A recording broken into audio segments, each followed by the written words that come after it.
What's up guys? Welcome to another vlog. Good morning. Papasok tayo ngayon sa office guys. Si Commander yung driver. Meron wait. Opo, madami. Okay. Sige, pasok sa gitna. Dahan-dahan lang. Op. Tigil sa gitna. Tumigil ka muna sa gitna. Ano ba kuya? Tigil ka lang dyan sa gitna. Hindi ka nang babanggain. Opo. Pero ayaw niya pang magbigay, tumigil na siya. Painday-inday din to si kuya. Ayan mo sila. It's not your head. You have your own decision. Meron silang sariling decision. Hayaan mo sila. Basta yung sayo, nasa gitna ka lang nag-aantay ka kasi wala namang tumatawid. Waiting game ka lang. Ang kanila, kaya sila parang tumitigil. Yun nga yung sinasabi ko sa'yo. Nagre-ready lang sila.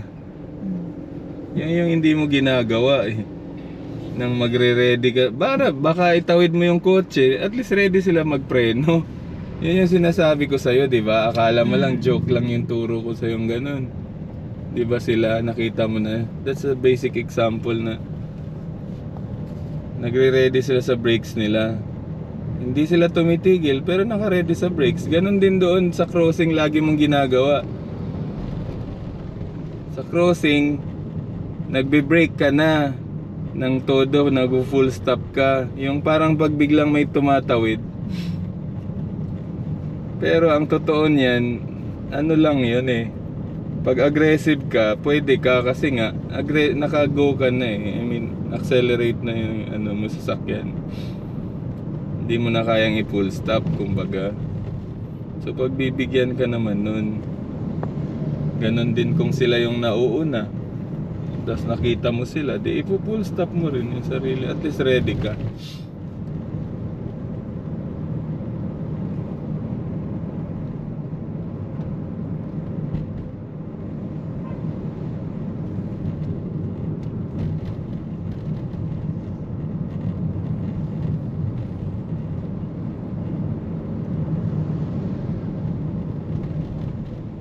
Wag ka masyadong tumingin sa malapit. Sa malayo ka't nakatingin eh. Sa malayo ka dapat nakatingin. Kumbaga nasa malapit ka nakatingin, naka-signal light lang.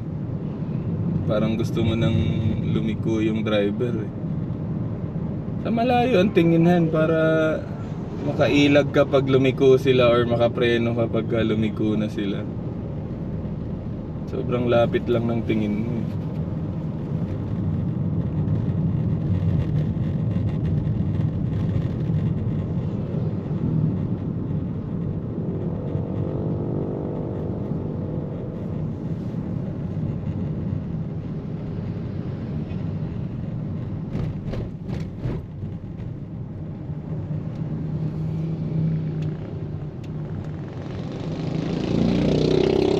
Very good. Huwag laging naka full brake. Tama lang yan. Alalay lang sa preno pero hindi mo ididiin todo. Tapos bigay ng konti. Pagka konti lang. Pagka hindi gumagapang. Sige gas. Para makalagpas ka nitong e-bike. Mabilis siya. Ay naku wala na. Sabay na kayo. Kasi hindi ka nakatingin eh sa four ways ng mata mo. Yeah, bawat angulo 1, 2, 3, 4. Nakatingin ka dapat dyan. Bawat angulo 1, 2, 3, and 4. Matik yun. Mayroon silang gagawin. Yung pag halimbawa nakaharang. Yung mga ganyan mababagal. Pipilit ng overtake yan kusa. So unahan mo na kasi mas mabilis ka. Ang issue, inunahan ka na lang niya. Sobrang bagal mo eh. Yung parang ganun. Anyway, tama lang din naman na nauna din siya. Sa point of view, dapat tama siya na siya mauna. Kasi nga, ang issue lang kasi, mas mabagal yung sasakyan niya. Pero buti, in-accelerate niya. Kaya tama rin din. Kasi kung tricycle yun, ganun din yung gagawin ng mga tricycle or motor. Ang issue, mas mabilis pa siya sa atin. E di yung e-bike kasi mas mabagal sa atin yun. Ang issue, mas mabagal ka lang mag-accelerate kaysa sa kanya. Kaya inayaan na rin natin. Pero kung ako nagda-drive na, uunahan ko na yon. Tapos siya nang susunod.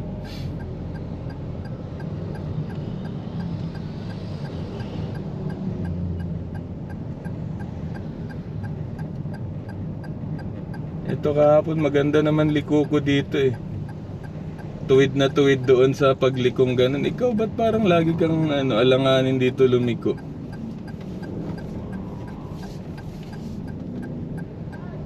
Naliko kasi una agad ang ginagawa mo bago ano. Ano ka muna diretso bago antayin mong medyo katapat mo na yung pangalawang linya ng sasakyan, yung palabas. Kumbaga tanaw mo na yung lilikuan mo.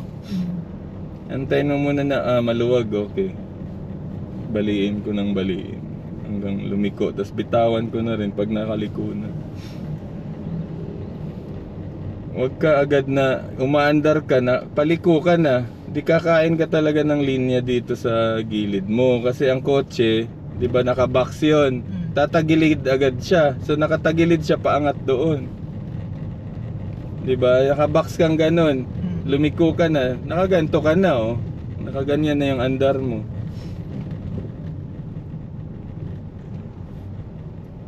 Sige lang, wait ka lang. Ayan. Ba, very good na sila dyan. Nilagyan na sila ng parking. Sige, gas.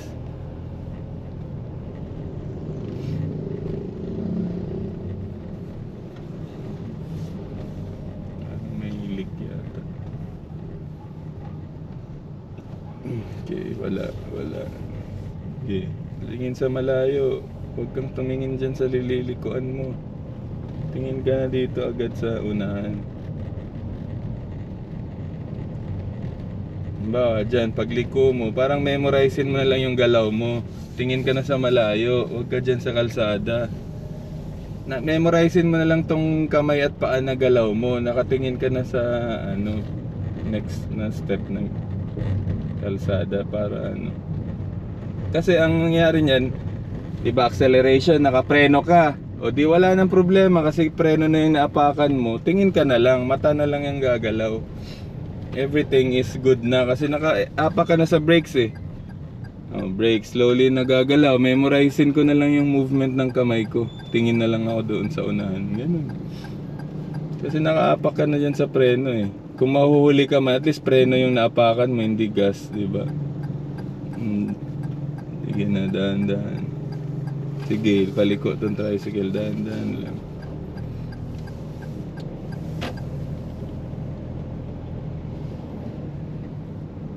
Ayan, tatabi siya. Pag ganyan gumilid, ibig sabihin tatabihan. Hindi pala. Ha? Yung mga ganyan, pag kumanan, kakanan yan, ay kakaliwa yan. Pag kumaliwa pala, kakaliwa yan. Pag tatabing ganito, yan yung mga mo mga kailangan mong aralin sa mga ganyang pampasahero sa sasakyan. Alamin mong putik na yan, alambre na lang nakalagay sa suspension niya sa ilalim.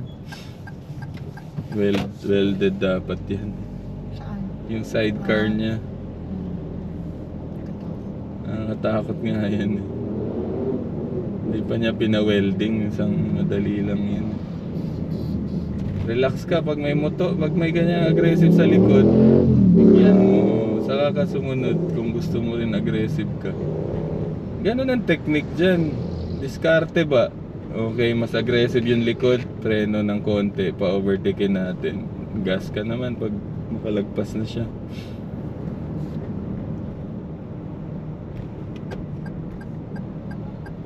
Wala talagang pasok ngayon kasi walang traffic. Ang galing. Sarap sa kalsada. Nag-announce na nga eh. Ikaw lang talaga yung papasok. Hindi naman ako estudyante. Office daw, pati Saan? pati workers and Pati workers? Paano nangyari yun? mamaya malalaman mo yun pag sa office. Hindi kami nagsasuspend ng ganyan. Holiday nga, may aircon kami. Kung heat index lang ang usapan, may aircon sa office. Pero kung ibang holiday nga na November 1 at Christmas yun, halos papasukin pa mga tao. Pero yung school, naiintindihan ko, hindi talaga kaya. Wala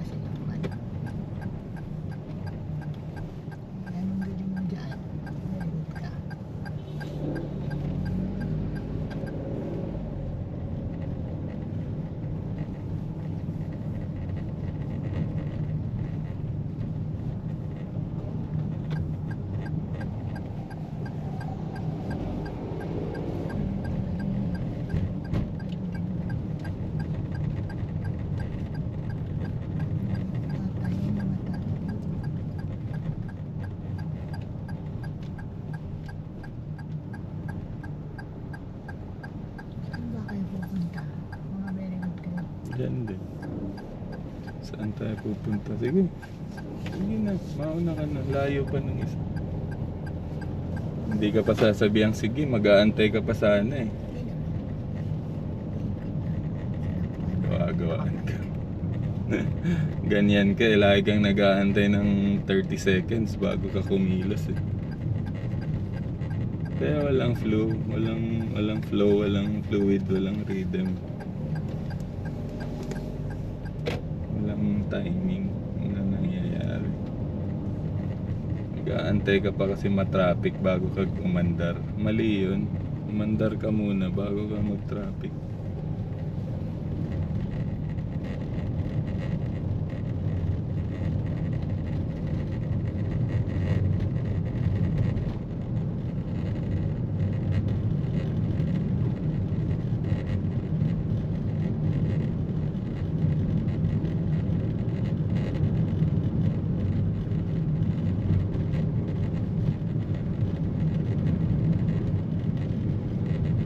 Bakit sobrang init dito sa Cavite? Sa Negros maano pa eh. Naulan pa yun. Isang beses sa isang araw, ang saya mo na pag umulan sa madaling araw. Dagat at bundok Lamig doon eh. eh. Tsaka ang liit lang naman ng Negros dito. Bago mo pa makita ang dagat. Dito parang ang inuulan lang Tagaytay, Silang, Amade, malapit sa Tagaytay.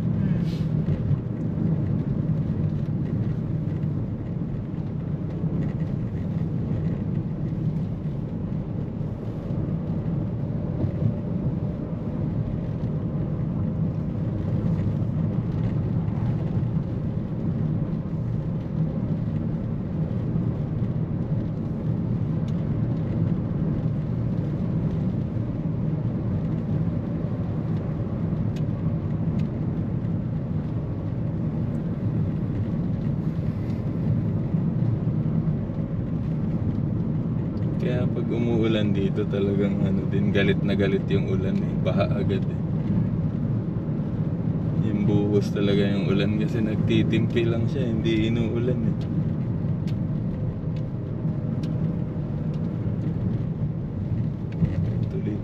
Tuniladang tubig din yung babagsak eh. Buhay na buhay pa talaga yung kangkungan kahit umano na tong na to eh. Maple Grove. Paunahin mo siya. Tingin ulit doon kung mayroong kasunod. Wala, okay, ikaw. Tabi ka dito ng konti. Huwag ka dyan. Ang laki ng kalsada, dyan ka pa. Hindi ka na magaling mag-drive. Kung pwede nga lang hanggang doon sa gilid, doon kayo. Bigay mo sa kanila yung kalsada. Yan. Yun lang yun. Kaya someday, ikaw din ang nandyan. Tapos yung iba naman yung nandito sa gilid.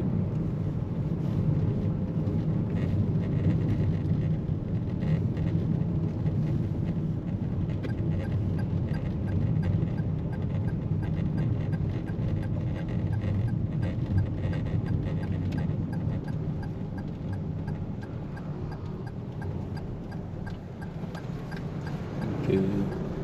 Sobra kang liko dito pero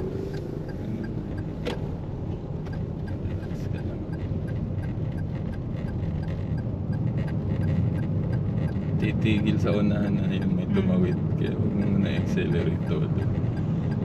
Tama yan. Very good. Gas na, lumagpas na siya. Huwag may tatawid, preno. Huwag may todo. Yung preno lang na haplos. Grabe talaga mga Bombay magmaneho. Sa kanila wala Kamote. bearing yan. Kahit sobrang bilis nila, pwede silang mag-criss-cross. Kaya Hindi sila nagbabanggaan sanay yung mga sa lugar kamote. nila. Dito sa Pilipinas, nakaka-amaze sila. Tsaka dito, hindi masyadong gumagamit ng busina. Doon, grabe nakaka-rinde ang mga daan. Kasi nagagalit agad yung binubusinahan. Hindi sa Kaya, kanila nag-aaway. di, ang dito ba sa atin Oo, ba, sa kaya hindi kanila, gumagamit. normal lang yung ano. Kaya nga, sa kanila okay lang na nagwa-warning. Yun ang usap nila. Tapos dire-diretso lang sila Ang mabibili. busina. Dito sa atin, busina ka lang pag nag-thank you ka. Pag nagbusina ka, away na agad yan. Sunod ka nito ah. Sige, dahan-dahan lang. Dahan-dahan lang. Sige. Sunod ka sa puwet niya. Huwag mo isipin yung ano, yung babanggain ka. Isipin mo yung makalusot ka lang yan. Ganyan. Kasi pag wala kang lakas ng loob or kumpiyansa sa sarili, matatakot ka lang talaga. Pero pag ganyan kalaki yung sinusundan mo, masaya ka na. kasi takot na takot yung mga salubong sa kanya. Correct. Walang mandadarag. Kahit na motor. Pero kung jeep lang yan, last time nakita mo yung motor, kumakabusina sa jeep eh. Alam mo, hindi siya mapipilayan pag binangga niya yung jeep.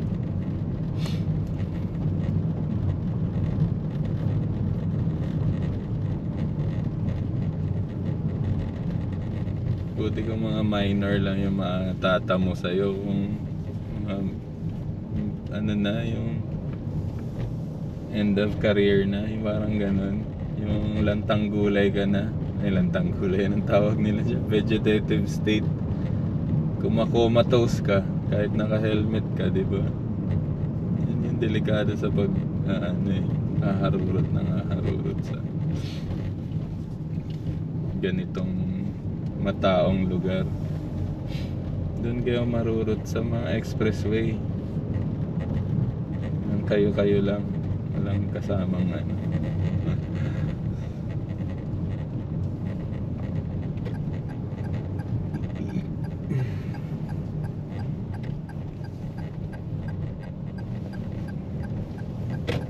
Ay, dito din kayo nagpang-abot. Siya din yun eh. Kung di ko pa nakita yung likod, di ko ma-realize na siya din yung sinundan natin kanina. Nag-criss-cross lang kayo. Ang liit lang ng mundo, ano. Dito rated in finance. Ayan na, papasok yan dyan sa HTI siguro. Pinagbigyan ka na.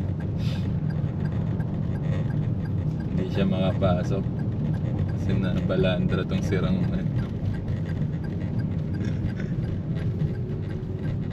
almusal muna tayo. Hindi, iba pala. Dito lang yun. Kabilang side. Delivery pala yung isa.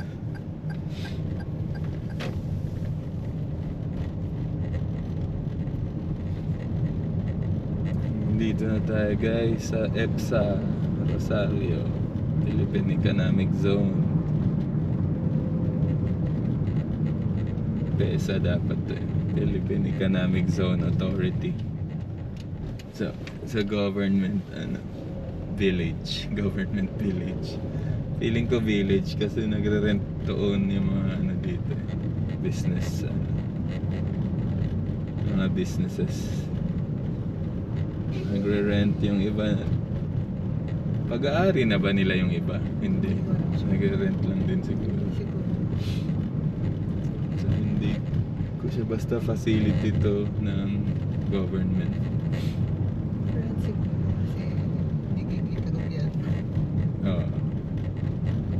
So lahat yan, taxes and all, zero VAT to sa product nyo pero may taxes pa rin. Ano pa rin yan, ilang percent pa rin ng sales.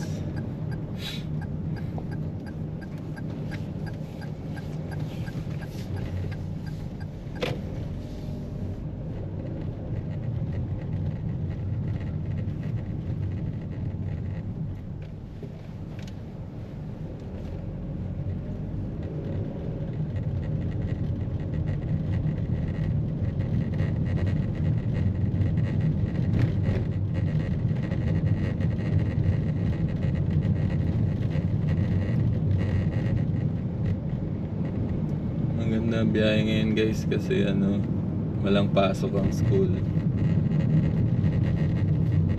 dahil sa heat index. Hindi naman talaga ang init simula noong March or bago mag-March. Basta biglang ano naman, change ng ano, climate change, parang gano'n, nag-change ng weather agad, yung from cold to hot agad. Kasi ang delikado niyan kasi ano, malakas yung hangin, tapos dala-dala niya yung init, yung humid sa lakas ng hangin. Buti kung malamig,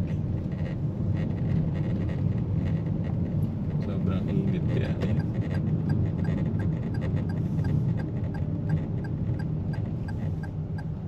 Ganda ngayon mag-beach. Tayo na sa beach, tapos mag-ilog or basta maganda ngayon mag-swimming. Sige, walaan dito. Ito si Kuya ulit, may bandita. Sige, wala.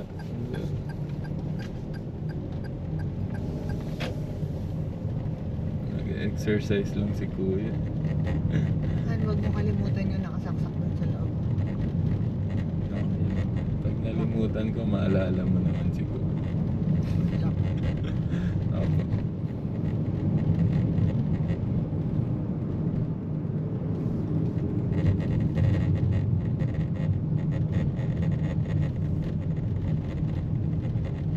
Dito na kami, guys. And that's it. Kaya na niya to. Lapit na kami. So far so good. Push.